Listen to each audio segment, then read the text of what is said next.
where we are talking with Ziv Kedem, the CEO of Zerto. Ziv, thank you for joining us today. Thank you, Scott.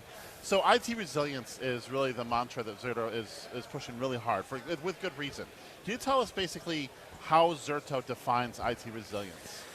Well, we view IT resilience as the ability for businesses to withstand change, right? So you have many types of changes. Some are good changes, some are bad changes, right? So it could be bad changes, like you have a hurricane that takes out the data center, but it could be a good change, as in you just wanted to upgrade or deploy a new application, you want to move something to the cloud, but all these things are creating their own risks. And if you can fail, if these risks can make you fail, that's a problem, and then you're not resilient. If you can take these risks, and when you fail, it doesn't have an impact to your users, right? And this is both your external users, but also your internal users, right? If they can continue and work pretty much seamlessly with all of this being handled in the background, that is a resilient IT.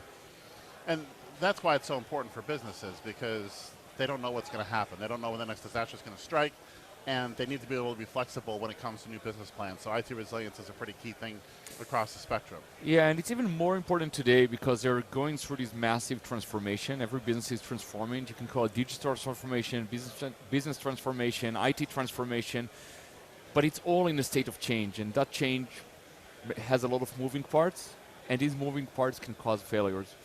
So if you are really vulnerable to these failures, then you will do everything more slowly. You may actually even sustain some downtime or data loss, which today is really unacceptable with user expectations that people have today. But if you'll just be slower, then at the end of the day, that's a big impediment to the business, and that can actually help you, not help, but prevent you from remaining competitive and really outpacing your competition, which is what every business needs to do today. How does Zerto fit into the IT resilience equation? So Zerto provides software that actually lets you cover the different use cases that people use today for IT resilience, right? So one of them is that ability to resume from a disaster in another location. So if you lose your data center or parts of your data center, then you can resume that elsewhere. It also takes the backup use case of really going back in time. So either a short time, if you just had an application failure, or in some cases a malicious application failure by a hacker, and now everything is encrypted, so you can go back in time before it happened. And also the ability to go back in time for many years if you actually usually get that call from compliance saying we need that copy as of 5 years ago because of some litigation that is going on. So we also take care of the use case of moving your application's data across data centers, across clouds. So we're really taking care of several of the use cases that today can make IT fail and letting you not fail in this thing. So the strategy and what IT resilience is very clear, but sometimes things can feel overwhelming. Like if we understand what the end looks like, it's easier to get started, but there's still a lot of moving pieces. So if I'm an executive looking for an IT resilience strategy, where do I start? So I think the first thing is really understanding what are your needs, understanding where things are coming for, what service levels you have for your different applications. And it always sounds easy, but it's not that easy, because when you ask all the business units what are their needs for their applications, they're always going to be very high. And then when you go and tell them the price, then it's not always fundable. So you have to actually make the right decision. You have to prioritize. You have to know what are your objectives. You have to know how you plan to test these objectives, because if you just state these objectives and set up software, most likely you would have made a mistake there. And as much as we make our software simple and try to help users avoid these mistakes, you have to understand if you don't know what your SLAs are, your service levels, you will never not get to them. And if you don't test, you will not know that you achieved them, right? So really defining, right? We've seen some huge deployments that started with a few months of people just doing very careful planning without anyone even touching the keyboard outside of the Microsoft Office suite, and these were the fastest deployments actually, because they had the right planning, they knew what they want to do, they knew what business goals they want to achieve, and then they had to set it up and test it, but they already knew what they're doing, right? So I would say plan first and then do later. Yeah, what's the phrase? If you fail to plan, you plan to fail. Is that the phrase, I think? That is sometimes, right, or like My CIO always tells me that he believes in measuring 10 times and cutting once. Oh, absolutely. I couldn't agree with him more. I have a background as a CIO, and it's always a little bit nerve-wracking when you have something new if you haven't dotted all your I's and crossed your T's. Yeah. So if you think about Zerto's customer base, what are some good examples of what kinds of business outcomes some Zerto customers have achieved, especially through some of their IT resilience strategies, but just with Zerto in general? Yeah, so we've seen customers doing many things with Zerto, right? The first obvious thing is reduce the risk to their business, right? So reduce the risk of downtime, reduce the risk of data loss, and these things have huge repercussions when they happen, right? So that's a big risk.